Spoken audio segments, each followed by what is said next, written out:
Hello everyone, आज हम पढ़ने वाले हैं यूकेरियोटिक सेल के बारे में। कैसे यूकेरियोटिक सेल डिफरेंट होता है प्रोकैरियोटिक सेल से, और इसके ऑर्गेनेल्स के बारे में डिटेल्स में कि कैसे जो डिफरेंट ऑर्गेनेल्स है उन वो किस चीज से बने होते हैं, उनका फंक्शन क्या होता है। So we will be studying about that. Okay, so let's get started. तो यूकेरियोटिक्स जो होते हैं, या फिर हम बात है यूकेरियोटिक सेल जो होते हैं, या फिर यूकेरियोट्स कौन कौन से किंगडम में होते हैं? They are protista, then fungi, animal, and plants. So all these organisms they contains eukaryotic cell. That means they have a true cell. अब ट्रू सेल का मतलब क्या है? कि जो यूकेरियोट होते हैं उनके पास वेल डिफाइंड न्यूक्लियस होता है। वेल डिफाइंड न्यूक्लियस का मतलब क्या है? If this is a cell, so there is a nucleus जिसके अंदर हमारे क्रोमोसोम्स होंगे, and this nucleus is bound by a nuclear membrane. ये होता है यूकेरियोट में। बट वहीं अगर हम प्रोकैरियोट्स की बात करें, so if this is a prokaryote, their genetic material is scattered inside the cytoplasm. तो they don't have a well defined nucleus, या फिर उनके न्यूक्लियस में क्या होता है, कोई एक न्यूक्लियर मेम्ब्रेन नहीं होती। There is no nuclear membrane. उनका जो डीएनए होता है that is scattered in the cytoplasm. Second चीज क्या होती है? That they have well defined or membrane bound organelles. So they have membrane bound organelles. Membrane bound organelles का मतलब है कि यहाँ पे जैसे माइटोकॉन्ड्रिया है, then they have this endoplasmic reticulum, they have this Golgi and chloroplast. But these organelles are absent. इनके पास ऐसी कोई भी मेम्ब्रेन बाउंड ऑर्गेनल नहीं होती। But yes, they have a membranes organelle, that is ribosome. तो उनके पास एक राइबोसोम होता है which is a membranes. That means the ribosome don't have any membrane. Ribosome की कोई मेम्ब्रेन नहीं होती। दे आर ए मेम्ब्रेनस और they are non membranous. Next is they are quite large as compared to the prokaryotes. That means the prokaryotic cells, they are smaller in size than they are larger in size. So these are some basic difference between prokaryotes and eukaryotes. और यहाँ पे हम एक अच्छा सा diagram है this, so this one is animal cell and this is the plant cell. So you can see in those, this is the nucleus. यहाँ पे ये nucleus है, और this is the nucleus of this is the nucleus of plant cell and this is the nucleus of animal cell. Then you can see यहाँ पर इसके बाहर जो है एक nuclear membrane, and same with there is a nuclear membrane. उसके बाद यहाँ पर ER है, एंडोप्लाज्मिक रेटिकुलम। यहाँ पर भी ऑर्गेनल है, एंड यहाँ पे mitochondria, and they also have a mitochondria. So they have membrane bound organelles around them. ठीक है। तो that means these eukaryotic cell they are kind of advance structure. Prokaryote जो होते हैं they are simple structure, they does not have these type of membrane bound organelles, या फिर nuclear membrane इनके अंदर नहीं होती है। Next we are going to talk about the first structure of eukaryotic cell, that is cell membrane. So cell membrane को हम कहते हैं प्लाज्मा मेम्ब्रेन भी कहते हैं। Cell membrane is known also known as plasma membrane. Let's have some recap about this that you have studied in your ninth class में हमने पढ़ा है। सो ये हमें पता है that it is not rigid, it is flexible and it is present in all cells जैसे कि ये आपके प्लांट हो गए, एनिमल हो गए, even protista, fungi, and even in the bacteria. So cell membrane is present in all the cells and it is kind of a flexible membrane. अब यहाँ पर because now we will be talking about the 11th class topic of cell membrane, तो यहाँ पर क्या चीज आप extra पढ़ोगे? The structure of cell membrane. तो सेल मेम्ब्रेन का स्ट्रक्चर क्या होता है? Let's say this is the animal cell. Animal cell के पास जो आउटर लेयर होते हैं दैट इज सेल मेम्ब्रेन होंगी। सो मैं इस स्ट्रक्चर को अगर लार्ज बनाऊं, so this cell membrane is lipid bilayer. कैसे होते हैं? Lipid bilayer. अब लिपिड बाइलेयर का मतलब क्या है? लिपिड की दो लेयर्स होती है। कैसे? ये ऐसे, ये एक लेयर ऐसे होगी, this is first layer, and then this is second layer. So two layer are arranged in such a way that their head groups are outsides and inward। तो मतलब ये वाला जो पार्ट है ये तो इनवर्ड है, अंदर की साइड है head group, and this is outward, ये बाहर की तरफ है। So this head group is polar head group. ये कैसा है? पोलर हेड ग्रुप है। And these are hydrophobic chains. ये हाइड्रोफोबिक चेन है, और you can say non polar group है। This is non polar group और non polar chain and hydrophobic chain, whereas this is the polar head group. And ये जो chain है they are made up of hydrocarbon. ये किससे बने? Hydrocarbon से। Apart from this, जो भी सेल मेम्ब्रेन है दे हैव सम प्रोटीन्स। हमें ये पता है कि सेल मेम्ब्रेन को क्या कहते हैं? सेमी परमिएबल भी कहते हैं, semi permeable membrane. Why it is known as semi-permeable membrane? Because it allows the entry and exit of selective molecules। मतलब वो क्या करती है, कुछ ही मॉलिक्यूल को अंदर और बाहर जाने देती है सेल के, सही सभी मॉलिक्यूल को अलाउ नहीं करती है। That's why we say that it is semi permeable, यानी हाफ परमेबल है, कि किसी किसी को जाने देगी, किसी किसी को नहीं पास ऑन करने देगी to move across the cell membrane. तो that's why it is semi permeable. अभी सेमी परमेबल जो मूवमेंट है वो किसकी वजह से हो गया? Of course there are some gates और चैनल्स थ्रू द मेम्ब्रेन, कि इनके बीच में कुछ तो ऐसे गेट्स होंगे ना। Let's say this is one gate and then there is another gate, then there is another gate. ये जो गेट्स होते हैं ये क्या करते हैं? They allow the entry and exit of the और the movement of molecules across the membrane. तो यहाँ पर in this cell membrane they have two types of protein, one is integral protein and the other is peripheral protein, peripheral protein। तो integral protein क्या होता है? Which are present inside the cell membrane, cell membrane के बीच में होंगे। If I draw a diagram, let's say यहाँ पर मैंने इसी डायग्राम में कंटिन्यू, लेट्स से यहाँ पर एक इंटीग्रल प्रोटीन यहाँ मैं बना दूँ इसको, थोड़ा सा यहाँ पे ऐसे, यहाँ एक इंटीग्रल प्रोटीन मैंने इसके यहाँ बनाया। सो इस मेम्ब्रेन में के बीच में एक इंटीग्रल प्रोटीन, एक गेट मैंने बना दिया जिसके थ्रू जो होगी मूवमेंट होगी मॉलिक्यूल्स की। So this is the integral protein. Apart from the integral protein they have some peripheral protein. So यहाँ पर ऐसे ऐसे कुछ आप पेरिफेरल प्रोटीन बना दो। पेरिफेरल प्रोटीन का काम क्या है? They will work as an receptor for the molecules, कि वो रिसेप्टर यानी रिसीव करेंगे कुछ मॉलिक्यूल्स को। They will work as a receptor for different molecules. So they have peripheral protein and they have an integral protein. And it is also one thing that they have cholesterol. Cholesterol also in their composition. Cholesterol, sorry. This is the spelling cholesterol. So they have cholesterol in their composition. तो यहाँ एक बहुत सुंदर सा model है, fluid mosaic model. So fluid mosaic model जो है plasma membrane का, it was given by Singer and Nicolson. Singer and Nicolson ने ये मॉडल दिया था and it is very important for exam point of view. आपकी teachers of course इससे पूछेगी question. So this is the phospholipid layer, that means it has phosphate group and lipid group. So ये polar head group है exterior में and यहाँ पर interior में भी पोलर हेड ग्रुप है। Then this is a hydrophobic hydrocarbon chain, यहाँ पे लिखा हुआ है ये है hydrophobic region. And this is, ये ऊपर वाला जो है this is hydrophilic phosphate group. ये बीच वाला हाइड्रोफोबिक है पूरा, दिस इज हाइड्रोफोबिक। और ये जो है बाहर वाले they are hydrophilic, hydrophilic phosphate group. And this is hydrophobic region, so this is hydrophobic.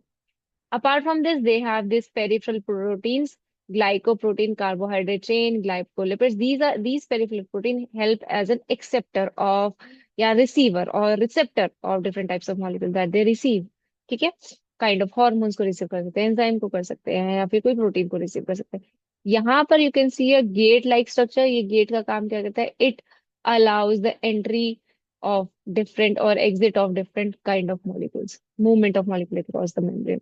तो दीज आर इंटीग्रल प्रोटीन। क्या है? Integral protein. सो इस साइड क्या है? साइटोप्लाज्म है एंड दिस साइड जो है एक्स्ट्रा सेलुलर यानी बाहर का फ्लूइड है। So this is kind of a barrier between the outside of the cell and inside of the cell. Cell के अंदर और बाहर के एनवायरमेंट के बीच का एक बैरियर का काम करते हैं सेल मेम्ब्रेन। ठीक है?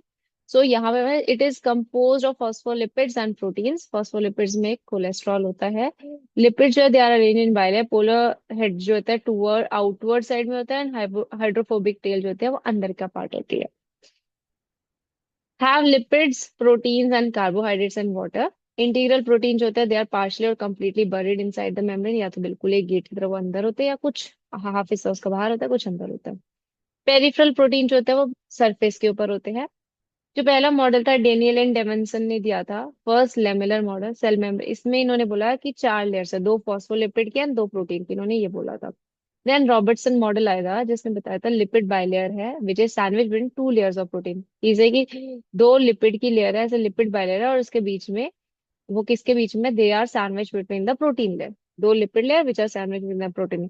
And last one है the Singer and Nicholson model, which was actually widely accepted model, the fluid mosaic model, which also described as the icebergs in a sea of lipids. मतलब ऐसे छोटे छोटे icebergs दिखेंगे in the sea of lipids. ठीक है, and the icebergs इसमें क्या है? These are the peripheral proteins they are talking about. जो क्वासी फ्लूइड या सेमी फ्लूइड नेचर जो है लिपिड का, it enables a lateral movement of protein within the bilayer. इसी की वजह से इसको हम कहते हैं फ्लूइड मोज़ैक, ये याद रखना। फ्लूइड मोज़ैक मॉडल हम इसको क्यों कहते हैं? बिकॉज जो लिपिड्स है they are quasi fluid in nature. So quasi fluid जो नेचर है लिपिड्स का, इसकी वजह से जो प्रोटीन्स की जो है वो लेटरल मूवमेंट होते हैं, मतलब साइडवेज इस टाइप में लेटरल मूवमेंट होती है। फ्लूइड नेचर ऑफ मेम्ब्रेन जो होता है इंपॉर्टेंट होता है, क्यों? फॉर सेल ग्रोथ, सेल की ग्रोथ करने में, उसका साइज इंक्रीज करने में, सिक्रीशन के लिए if the cell wants to secrete some enzymes और प्रोटीन, एंडोसाइटोसिस, एंडोसाइटोसिस का मतलब है टू एनगल्फ समथिंग, कुछ एनगल्फ करना बाहर से, चाहे वो फॉरेन मटेरियल हो या फिर लेट्स से कुछ बाहर से हार्मोन हो या प्रोटीन हो या एंजाइम हो। सेल डिवीजन में काम करता है। Intracellular junction formation, intercellular junction means दो सेल्स के बीच में अगर मुझे जंक्शन बनाना है तो उसके लिए भी सेल मेम्ब्रेन का काम आता है। इसलिए हम कहते हैं इसका ये फ्लूइडिक नेचर जो है, ये सेमी परमेबल नेचर या फिर ये जो फ्लेक्सिबल नेचर है, that helps in this function. अब ट्रांसपोर्ट ऑफ मॉलिक्यूल अलग अलग तरीके से होता है। There are four ways, one is passive, simple, facilitated and active. Passive का मतलब है there is no need of energy, so transport of molecule without the requirement of energy across the membrane. तो पैसिव में क्या होता है? It is going in the concentration gradient, means high concentration से low concentration की तरफ। So they will always move from high concentration to low concentration, तो इसमें कोई एनर्जी की जरूरत नहीं, दे वो आराम से मूव करेंगे। सिंपल डिफ्यूजन का मतलब न्यूट्रल सॉल्यूट्स होंगे, मतलब कोई चार्ज पार्टिकल नहीं होंगे। दे विल मूव अक्रॉस में by simple diffusion along the concentration, तो ये भी along the concentration gradient, that means they will also move from high concentration to low concentration. Facilitated diffusion, facilitated मतलब इसको हमें help करनी पड़ रही है, फैसिलिटेट करना पड़ रहा है। जैसे जैसे teacher work as a facilitator, so वैसे ही फैसिलिटेट ट्रांसपोर्ट में भी उसको किसी ना किसी चीज की उसको जरूरत है, किसी हेल्प की उसको जरूरत है। सो पोलर मॉलिक्यूल जो होता है they can not pass through the non polar lipid bilayer. जो हमारे जो हेड ग्रुप थे वो तो पोलर थे, बट उनके बीच की ये जो हाइड्रोकार्बन चेन थी ये नॉन पोलर थी। तो जो पोलर पार्टिकल्स हैं वो इस नॉन पोलर को कैसे पास करें? So that's why they require a carrier protein, तो उनको कैरियर प्रोटीन की जरूरत है, तो that's why it is a facilitated transport. Active transport में क्या हो रहा है? अभी तक हमने पढ़ा ये दोनों जो है they are movement along the concentration gradient is high से लो। लेकिन अगर मूवमेंट जो है अगेंस्ट द कंसंट्रेशन ग्रेडियंट है, that means if the movement is taking place from low concentration to high concentration, मतलब लो से हाई में जा रहे हैं against the concentration gradient, so then there is a need of energy, तो हमें उसको एनर्जी प्रोवाइड करनी पड़ेगी in the form of ATP. So few molecule transport across the membrane against, यहाँ पे अगेंस्ट आएगा, against the concentration gradient from lower concentration to high concentration which requires energy in the form of ATP। तो इसमें आ जाएंगे आपके sodium potassium Na plus K plus pump आ जाएंगे, sodium potassium pump. These pumps are present in the axoplasm, यानी आपके जो न्यूरॉन्स है उसकी जो एक्सोन है उस वहां पर भी प्रेजेंट होता है, that will study in the different chapter, तो आप वहां पर भी इसको पढ़ सकते हो। तो सोडियम पोटेशियम पंप जो होता है इसमें again the concentration gradient means the movement of molecule from low concentration to high concentration is taking place. So this is for the cell membrane, that's it. Now we will talk about the cell wall। तो cell membrane के बारे में हमने पढ़ लिया, अब हम cell wall के बारे में पढ़ेंगे। तो सेल वॉल, जैसे सेल मेम्ब्रेन जो होती है फ्लेक्सिबल होती है, सेल वॉल जो होती है वो रिजिड होती है, and it is not present in all the cell. It is present in plant cell, then you will see in fungi as well, and also you will see in bacteria, आपको bacteria में, but absent in animal cell. Animal cell में you won't find this cell wall, आपको वहां पर नहीं मिलेगी। तो क्या होता है, ये अगर प्लांट है, सेल है, तो उसके बाहर की लेयर जो होती है that is the cell wall and it is rigid. ये कैसे होगी? रिजिड होगी। प्लांट की जो सेल वॉल है it is made up of cellulose and pectin, pectin के बने ये नाम याद रखने हैं। फंजाई की जो सेल वॉल है it is made up of chitin, and bacteria has peptidoglycan layer. तो इसके पास पेप्टाइडोग्लाइकन लेयर है, then it has chitin and this one has cellulose pectin. ये आपको पता होना चाहिए। ठीक है। तो सेल वॉल जो होता है, it is non living rigid protective semi transparent outer covering of plant cell, fungi and protist. Protist में होते हैं, फंजाई और प्लांट सेल में होते हैं, and also in bacteria. Bacteria में भी आपको सेल वॉल मिलेगी। एल्गी में क्या होता है, it is made up, algae या फिर जो नॉर्मल प्लांट्स होते हैं, it is made up of cellulose and galactans minerals, whereas plant cell is composed of cellulose, hemicellulose, pectin and proteins. Fungi में it is made up of chitin, and bacteria में, मैंने बता दिया, bacteria में it is made up of peptidoglycan. तो peptidoglycan की बनी होती है। थ्री पार्ट्स होते हैं सेल वॉल के, primary, secondary and middle lamella. तो सेल वॉल के तीन पार्ट्स किसमें हम बात कर रहे हैं, ये प्लांट सेल में होते हैं। तो प्लांट सेल में जो प्राइमरी वॉल होती है, प्राइमरी सेल वॉल, ये किसमें होती है, यंग प्लांट सेल्स में होते हैं, यंग प्लांट सेल्स में होगी। और ये सबसे पहले में बनेगी, सबसे पहले बनेगी, फर्स्ट फॉर्म होगा ये। And it helps in the growth of plant cell, growth में हेल्प करेगी। जो सेकेंडरी सेल वॉल होगी, वो तब होगी, वो किसमें होगी, मेच्योर सेल्स में, मेच्योर सेल्स में, एंड जो कि विच स्टॉप्स ग्रोइंग, जो और फर्दर ग्रो नहीं करेगी। ठीक है। तो सेकेंडरी सेल वॉल आ जाएगी। Then the last one is middle lamella. जो मिडल लेमिला है, ये किससे बनी होती है, it is made up of calcium pectate. ये कैल्शियम पेक्टेट की बनी होगी, and it helps in putting the neighbouring cell together. ये नेबरिंग आसपास के सेल को एक साथ जोड़ के रखेगी। So it hold neighbouring cell together, neighbouring cells together. तो ये उनको साथ में जोड़ के रखेगी। सो यहाँ पर है प्राइमरी सेल वॉल, ये इनके फंक्शंस ऑलरेडी लिखे हुए हैं, जो मैंने जितना बताया वही। सो प्राइमरी सेल वॉल कैसे, थिन फ्लेक्सिबल इलास्टिक सेलुलोज हेमिसोलस के, इससे ग्रोथ एंड एक्सपेंशन होती है। और ये फर्स्ट फॉर्म होती है, सबसे पहले बनती है, फर्स्ट फॉर्म होती है। सेकेंडली ये थिक एंड रिजिड होगी, ये किसमें होगी, ये मेच्योर सेल्स होंगी, this is in mature cells. और ये किसमें होगी, ये young cells only. This in young cell, this in mature cell. Cellulose, lignin, and sometimes other substance provide strength and protection. Middle lamella, it is a cementing layer. Cement का ही नाम क्या होता है? It helps in holding up the neighboring cells together. ये सारे neighboring cells को एक साथ रखेगी. And it is mainly of pectin and also calcium pectate की भी होती है. Calcium pectate, ये calcium pectate की बनी होती है and holds the cell together. सो आज हमें पढ़ा cell membrane and cell wall के बारे में। नेक्स्ट ऑर्गेनेल्स हम नेक्स्ट वीडियोस में पढ़ेंगे। So that's all for today, thank you and have a nice day, keep reading, keep learning.